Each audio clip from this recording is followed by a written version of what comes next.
Hello everyone, आप सबका बहुत बहुत स्वागत है हमारे यूट्यूब चैनल एग्जाम सॉल्व पर।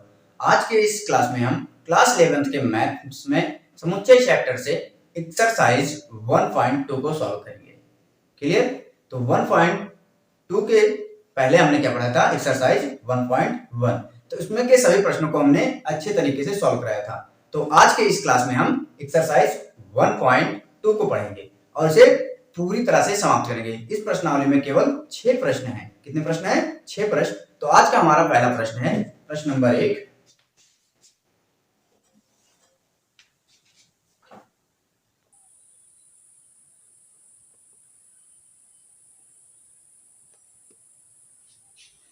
तो प्रश्न है हमारा, निम्नलिखित में से कौन से रिक्त समुच्चय हैं? हमें इसमें क्या बताना है? कौन से रिक्त समुच्चय हैं? तो पहला प्रश्न है 2 से भाज्य विषम प्राकृतिक संख्याओं का समुच्चय। तो 2 से कोई भी विषम संख्याएं विभाजित नहीं होती। क्या? 2 से भाज्य विषम प्राकृतिक संख्याओं का समुच्चय। तो कोई भी विषम संख्याएं 2 से भाज्य नहीं होती। तो ये क्या है? रिक्त समुच्चय है। 5। क्लियर? क्या है? 5।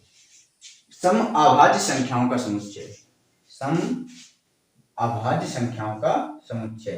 तो सम संख्या में अभाज्य संख्या कौन सी होती है? 2। क्लियर? यह एकल समुच्चय है। क्या है? एकल समुच्चय।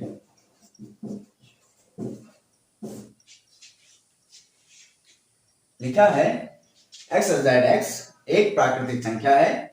x लेस देन 5 एंड साथ ही साथ लिखा है x 7 से बड़ा भी है। मतलब 5 से छोटा है और 7 से बड़ा है। तो ये भी असंभव है। कोई भी संख्या जब 7 से छोटी है और 5 से बड़ी है तो संभव नहीं है।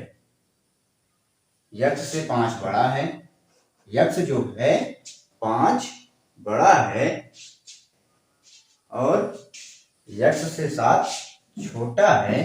तो यह संभव नहीं है। तो यह भी क्या है? रिक्त समुच्चय है। रिक्त समुच्चय है। क्लियर? पहला क्या था? 2 से भाज्य विषम प्राकृतिक संख्याओं का समुच्चय। ये भी असंभव, ये भी रिक्त समुच्चय है।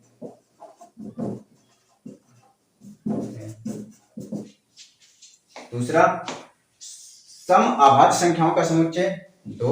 सम अभाज्य संख्या कौन सी होती है? 2। एकल समुच्चय है। क्लियर? x z प्राकृतिक संख्याओं का समुच्चय, जहां x 5 से छोटा है और यहाँ 7 और x क्या है? 7 से बड़ा है। 5 से छोटा 7 से बड़ा हो ही नहीं सकता। तो ये भी रिक्त समुच्चय है। क्लियर? चौथा नंबर, x z इन्हीं 2 समांतर रेखाओं के उभयनिष्ठ बिंदु हैं। तो समांतर रेखाओं का उभयनिष्ठ बिंदु होता ही नहीं है। क्लियर? तो ये भी क्या है? रिक्त समुच्चय। क्या है? रिक्त समुच्चय।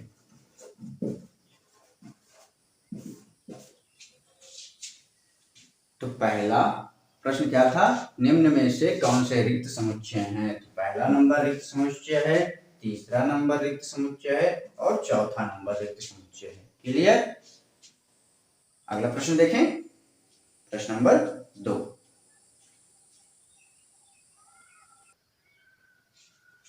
प्रश्न नंबर दूसरा हमारा है, देखिए इसमें निम्नलिखित समुच्चयों में से कौन से परिमित और कौन से अपरिमित समुच्चय हैं? परिमित समुच्चय और अपरिमित समुच्चय। जिसकी गणना हम कर सकते हैं वो हमारा होता है परिमित, और जिसकी गणना हम नहीं कर सकते वो होता है हमारा अपरिमित। तो लिखा है वर्ष के महीनों का समुच्चय। वर्ष के महीनों का समुच्चय, तो इसका हम गणना कर सकते हैं, इसलिए यह परिमित है। क्या है? परिमित समुच्चय। क्या है ये? परिमित समुच्चय है। क्लियर? वर्ष के में कितने महीने होते हैं? 12 महीने। 12 महीनों का हम गणना कर सकते हैं, जनवरी, फरवरी, मार्च, अप्रैल, मई, जून, जुलाई, अगस्त, सितंबर, अक्टूबर, नवंबर, दिसंबर। तो जिसकी गणना हम कर सकते हैं वो होता है हमारा परिमित और जिसकी गणना हम नहीं कर सकते वो होता है हमारा अपरिमित। जैसे दूसरा नंबर दिया गया है 1 2 3 4 डॉट डॉट लगा के, मतलब अनंत तक है, जिसका अंत ना हो, इसका हम गणना नहीं कर सकते। यह क्या है? अपरिमित है। अपरिमित, अपरिमित समुच्चय, जिसकी गणना हम नहीं कर सकते वो हमारा होता है अपरिमित समुच्चय। दूसरा नंबर हमारा क्या था? अपरिमित। तीसरा लिखते हैं, लिखा है 1 2 3 डॉट डॉट 100, मतलब 1 से 100 तक की संख्याओं का समुच्चय। इसकी गणना हम कर सकते हैं, गिन सकते हैं ना 1 से 100 तक गिनती। तो ये हमारा क्या है? परिमित है। क्या है? परिमित समुच्चय। परिमित समुच्चय। क्लियर? जिसकी गणना हम कर सकते हैं वो क्या होता है? हमारा परिमित समुच्चय। 100 से बड़े धन पूर्णांकों का समुच्चय। 100 से बड़े धन पूर्णांकों का समुच्चय। 100 से बड़े धन पूर्णांक बहुत से होते हैं, तो ये भी क्या है? अपरिमित है। क्या है? अपरिमित, अपरिमित समुच्चय। क्लियर? 99 से छोटे, 99 से छोटे अभाज्य संख्याओं का समुच्चय। 99 से छोटे अभाज्य संख्याओं का समुच्चय, इसका भी हम गणना कर सकते हैं। तो ये क्या है? हमारा परिमित है। परिमित समुच्चय। परिमित समुच्चय,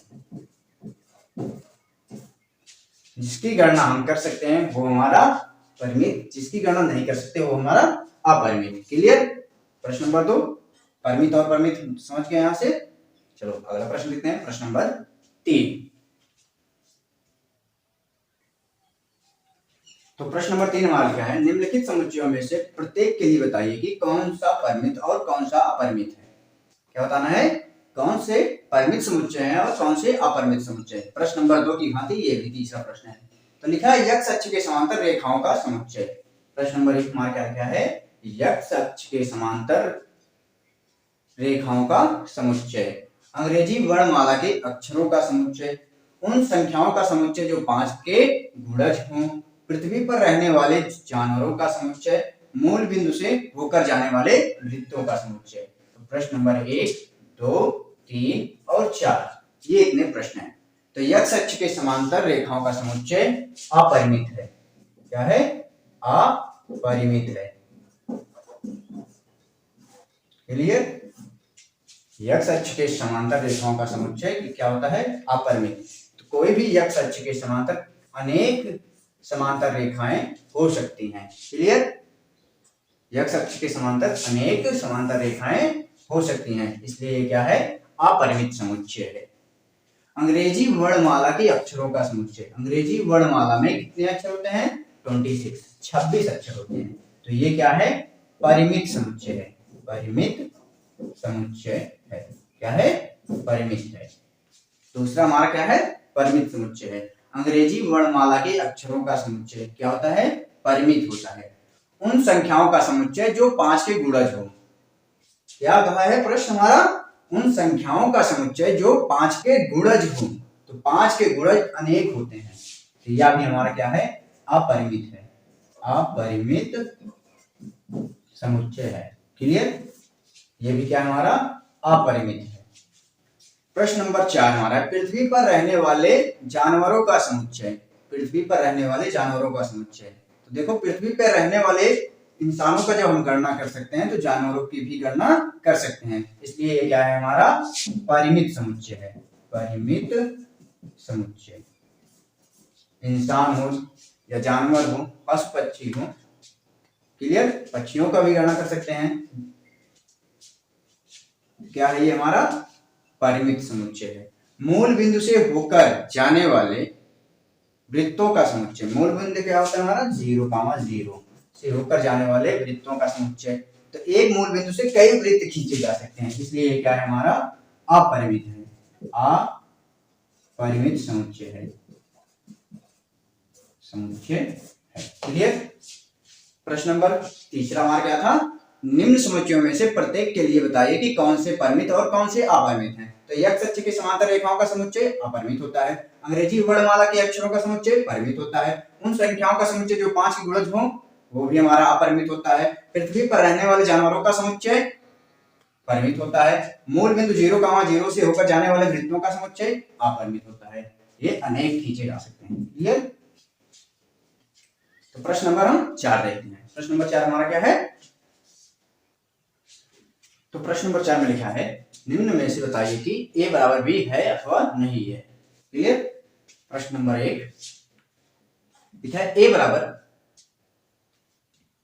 गुरु कोष्टक में a b c d, क्या क्या लिखा है a b c d, और दूसरा b बराबर लिखा है d c b a, मतलब a a b b c c d d, दोनों में सेम अवयव हैं, तो यह है हमारा a बराबर b। क्लियर, a बराबर b।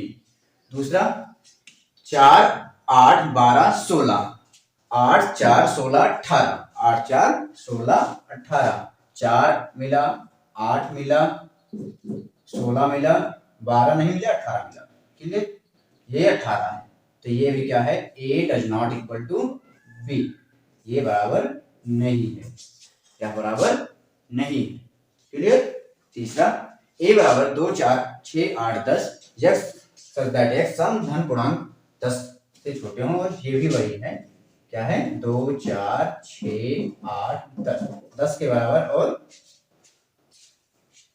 10 से छोटे और 10 के बराबर सम पूर्णांक, तो 2 4 6 8 यही होता है, तो यह भी हमारा a बराबर b है, a बराबर b है। तीसरा भी हमारा बराबर है। लास्ट प्रश्न हमारा है x x संख्या 10 का गुणज है। क्या है x जो है 10 का गुणज है, तो b में क्या लिखा है 10 15 20 25 30, तो 10 तो है 10 का गुणज, 20 भी है 30 भी है, लेकिन 15 और 25 10 के गुणज नहीं है, तो अतः यह भी क्या है a does not equal to b। Clear. तो पहला बराबर था, दूसरा नहीं था, तीसरा था, चौथा नहीं था, तो इसमें भी कोई बहुत बड़ी बात नहीं थी। क्लियर।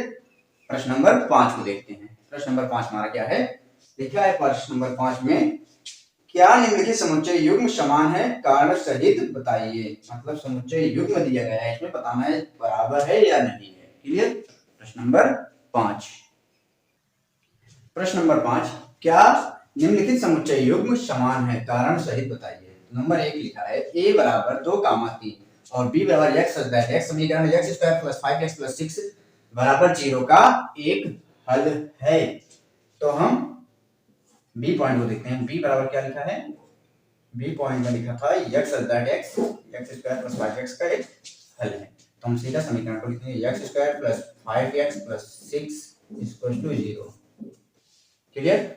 जिसे हम दो खंडों में डिवाइड करेंगे, ये बनेगा x square plus 3x plus 2x plus 6 equal to 0,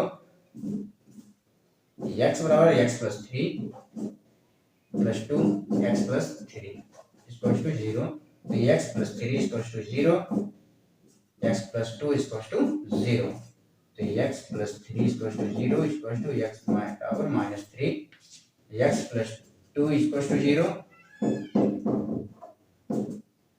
x बराबर माइनस 2, तो x बराबर क्या आया है हमारा माइनस 3 गामा माइनस 2,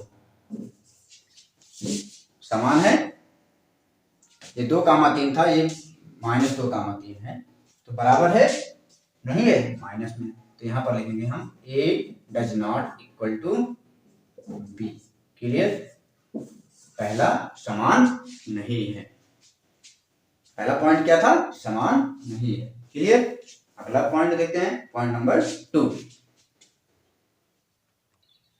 देखो लिखा है a बराबर x सच दैट x शब्द फॉलोज का एक अक्षर है, दूसरा लिखा है y सच दैट y शब्द उल्फ का एक अक्षर है। क्या लिखा है उल्फ का एक अक्षर है, तो दोनों को हम रोस्टर रूप में लिखेंगे, a बराबर हो जाएगा हमारा रोस्टर रूप f o l w, ये इसका रोस्टर रूप, और b का रोस्टर रूप लिखेंगे तो b का हो जाएगा उल्फ का w o l f, मतलब दोनों में f l o। Clear. w same है, तो यहां पर हम लिख सकते हैं a बराबर b, दोनों का रोस्टर रूप समान आया है, तो यह हमारा a बराबर b है। प्रश्न नंबर 6 देखते हैं, प्रश्न नंबर 6 में भी बहुत ही सिंपल पॉइंट्स हैं। इसमें हमें बताना है नीचे दिए गए समुच्चयों में से समान समुच्चय युग्म का चयन कीजिए। समान समुच्चय युग्म जो है उनका हमें चयन करना है। नीचे दिए गए समुच्चयों में से समान समुच्चयों का चयन कीजिए। मतलब जो समान समुच्चय हैं उनका हमें चयन करना है। तो ए में लिखा है 2 4 8 12। 2 4 8 12। कोई 2 4 8 12 वाला दिख रहा है? 12 8 4 2 14 नहीं, बराबर नहीं। 1 2 3 4 1 2 3 4 मतलब बी बराबर डी। तो इसमें समान समुच्चय कौन से हैं? समान समुच्चय युग्म बी बराबर डी। पहला युग्म कौन सा है? बी बराबर डी। और कोई? हाँ, ये देखो, ये दोनों ई और जी -1 कामा 1 1 कामा -1 ये ही बराबर है। दूसरा युग्म कौन सा है? ई और जी। ई और जी युग्म। दूसरा नंबर कौन सा है? ई और जी। 1 कामा 1 0 कामा 1 नहीं है। बस यही दो युग्म थे जो समान थे। क्लियर? कौन कौन से? बी बराबर डी और ई बराबर जी समान युग्म है। क्लियर? ये चैप्टर हमारा यहाँ पर समाप्त होता है। क्लियर? अब अगला क्लास हम अगले वीडियो में पढ़ाएंगे। तो अगर हमारा यह वीडियो आप सबको पसंद आया है तो लाइक करें, शेयर करें और कमेंट करें। और चैनल पर नए आए हैं तो हमारे चैनल को सब्सक्राइब करें। धन्यवाद।